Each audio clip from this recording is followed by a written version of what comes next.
What's up everybody, my name is Martin, welcome to a new video. So today I'm off from work and I actually decided to go to Germany, but the person who I was going to with Germany fell sick, so I had to change plans. I decided to pick up my new M43 jacket. Oh, nice. And now I am in Groesbeek visiting the Liberty Museum right behind me. As you can see, right there is a tank. I have no idea what to expect, but I'm gonna go inside, take you around, show you around, and yeah, let's go. So right here there's a movie hall. It's gonna take 1 minute, but I'm not going in there. Going straight to the museum.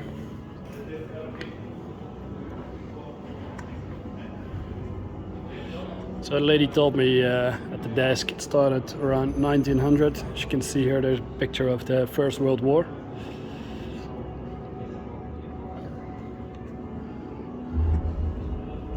Here's the story. First World War started in 1914, ended in 1918, as you can see right over there. And about 17 million people got killed.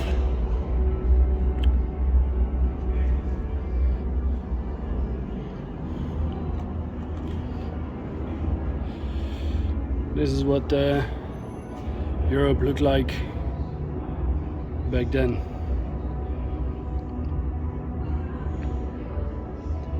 It's a little bit of reflection.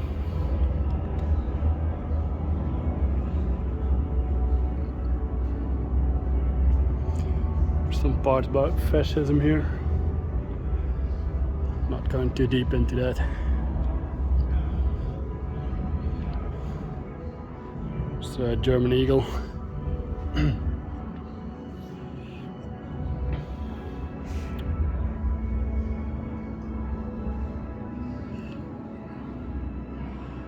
I think this is about the rise of the German party in the 1930s.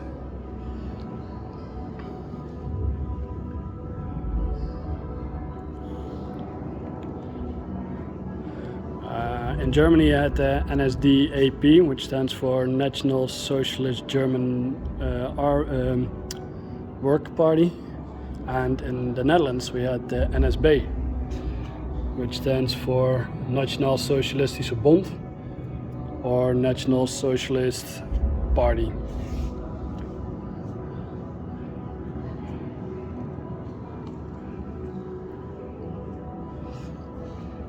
Here's a uniform of the German Work Party.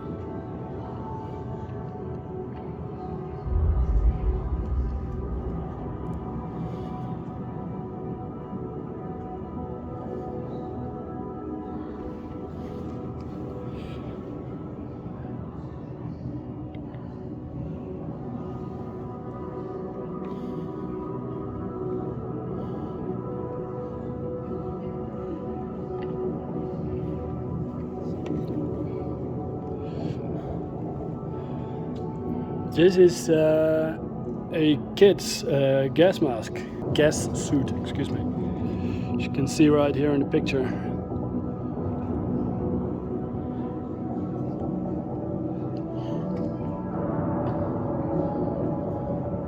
So right over here there's a Dutch 1940s uniform.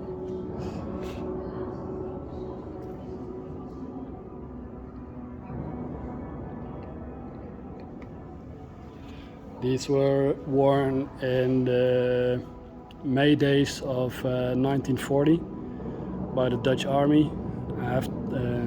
Afterwards, many Dutch soldiers and Dutch people fled to England, and in England they got other uniforms. I think they were British or Canadian, but I'm not quite sure about that. Right here there's a Russian uniform. I'm not too much of a Russian guy. I don't know much about it. Don't really like it.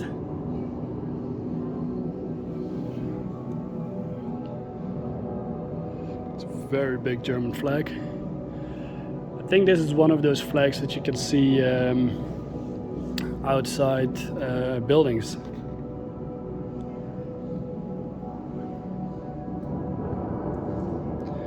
This is a beacon, and they were dropped in these bags. So right over here there are some original pictures of Nijmegen. This is a synagogue.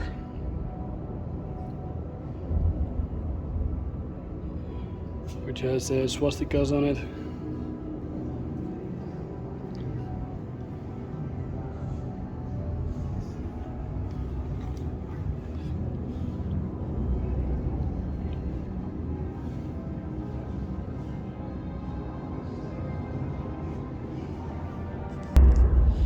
So right here we have a pilot suit.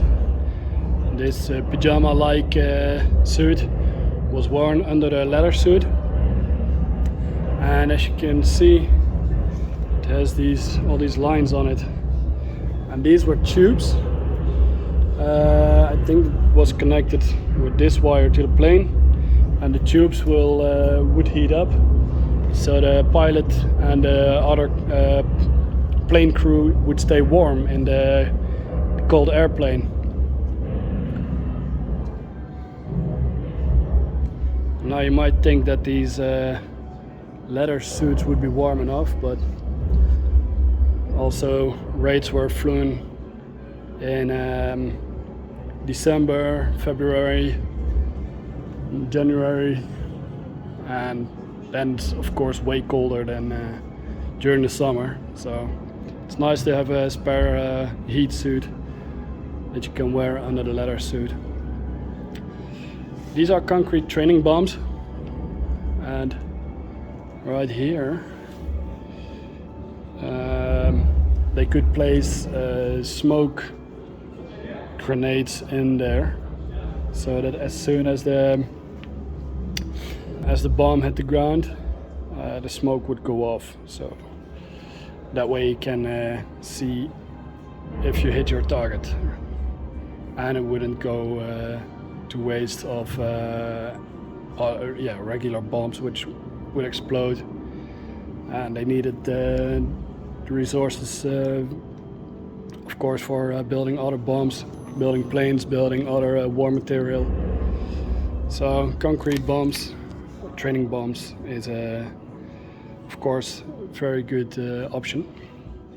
So during the war, many women used to work in factories building war material, because most of the men went overseas to fight for the United States or for the Canadians or the UK. So right here there's a little space that they used to talk about that a little bit, and there's a very famous picture of this woman. Everybody knows this picture, and right here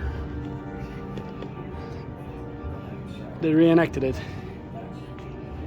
Very cool feature. So let me talk about a little bit more.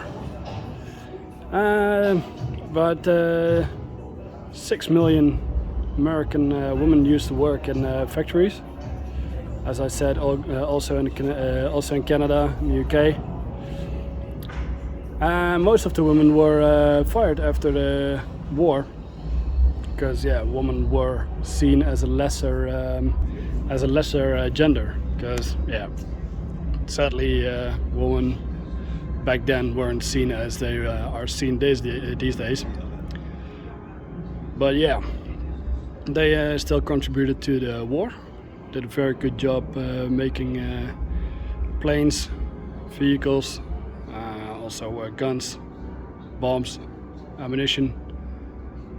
So I think we may thank the women that contributed to the war as well. Right here they have a very funny pin puppet. You may recognize this man as Adolf Hitler with needles stuck up his bum.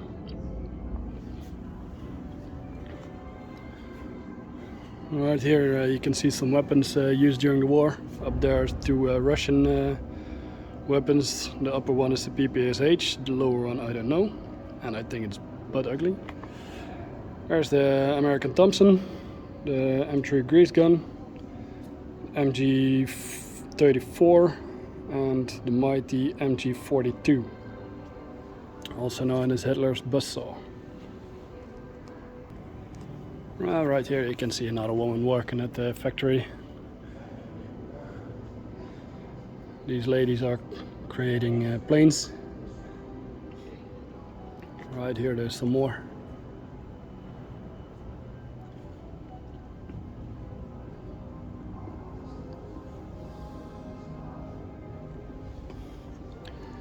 Right here we continue to a part which is dedicated to the liberation of the Netherlands. You can see an American Waco glider plane here. Loads of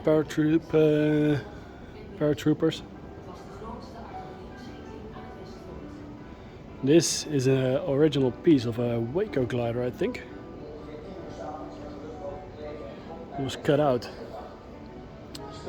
And right here there's the cockpit of the glider.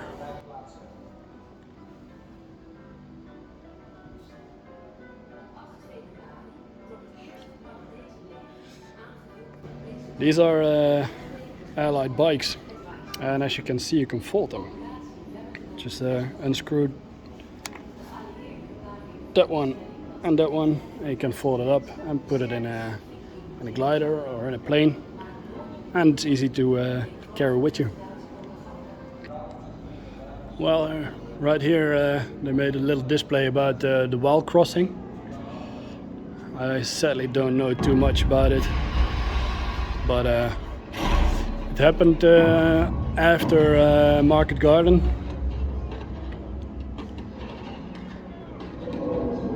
You can see the original gear which they were wearing. Some units of the 82nd were known to be wearing M42s during Market Garden, since they were coming from, I think it was from Italy or France, and they didn't went back to England to change their M42s to the M43, as you can see right over here. I think it was the 504 that came into the Netherlands with the M42 uniform.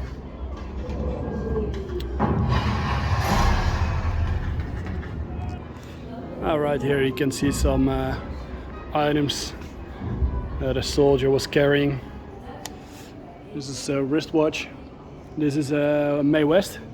It was a flotation vest. You can also see it on in Band of Brothers, and yeah, it inflated when you hit the water, so you have a flotation suit. Right there is a piece of parachute. You can see the cords. That would be a magazine pouch, a holster, shovel, mess tins, and the jump boots. And right here I have the parachute.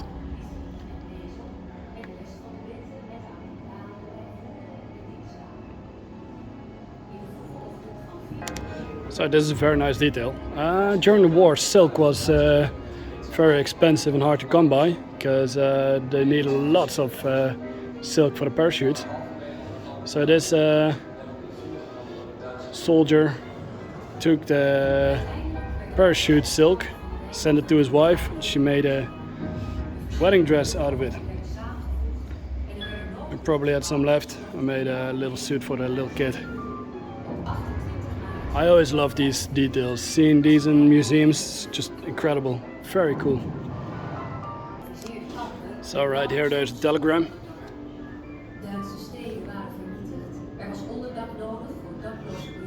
And Class A suit of this soldier. It is a telegram sent to Manning Hannay, his motto, at the end of October 1944, and it informed her of her son's death. No mother wants ever to receive one of those telegrams. Very sad.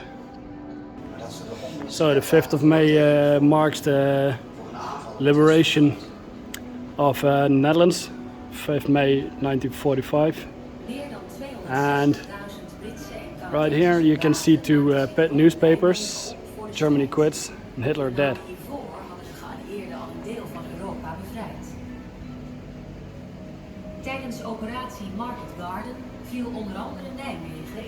Of course, this was great news where many countries have been waiting for many years. So after the war, Germany was split in several zones. Right over there you can see the Russian zone, British, United States zone, the French, and yeah, well, we all know this. After the war, it was known as the Iron Curtain going through Berlin. On the west side you had the Western countries like France, the UK and the United States, and on the east side you had the Russian zone. And it was until 1993 that this Iron Curtain was active. After that it fell and Berlin was whole again. After the war, German helmets were converted into these sieves. I don't know the British word for it, or English word for it, but also a peeing pot, which you can see right over there. How cool is that? You can see here by the rim that this is a M42 helmet, and that one might be a M35 or an M40. You can see it, of course, because this hole is filled in, or else all the pee will run out. But by that hole you can tell if it's an M35 or an M40. Very cool that the museum have these items here. So around this corner they have these little square plates, which shows the amount of people that are killed in the Second World War.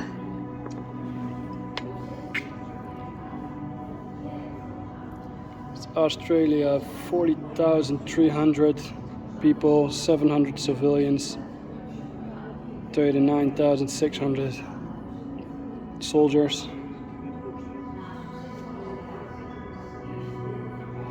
And these are all quite flat. But here comes China with 14 million dead. And this is one tall block. Right here we have Germany. Also lots of dead.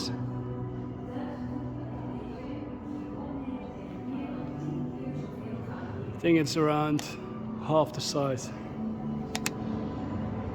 France, Philippines, Hungary, British India, French Indochina, Dutch East Indies.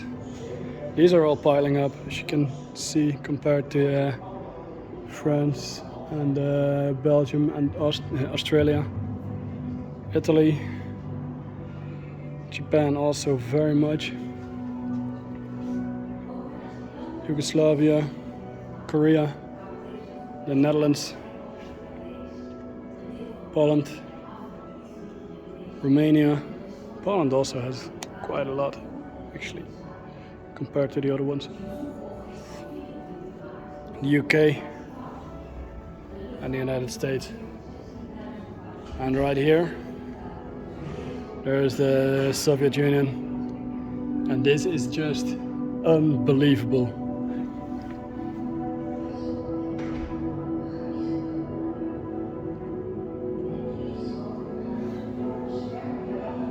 This pillar just goes on all the way to up there.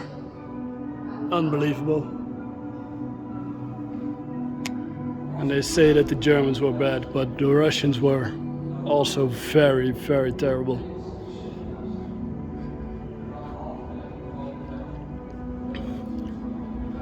There's a very nice video on YouTube. I'll post it in the description, where you can see comparison as well. Go check that out. That will be the end of the museum. Right here you have a little shop. I'm gonna sniff around here. And after that I'm going outside to tell you a little bit about the museum. And that'll be the end of the video. So I just finished my tour in the museum. It was really awesome, really worth it. Entrance is 15 euros.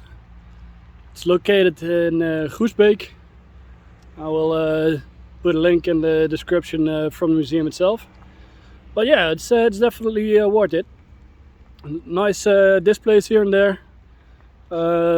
Very much text, as you can see.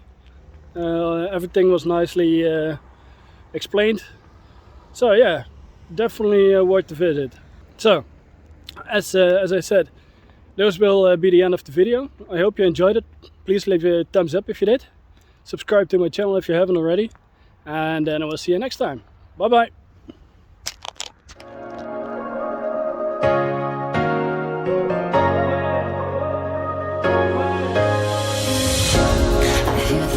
Sound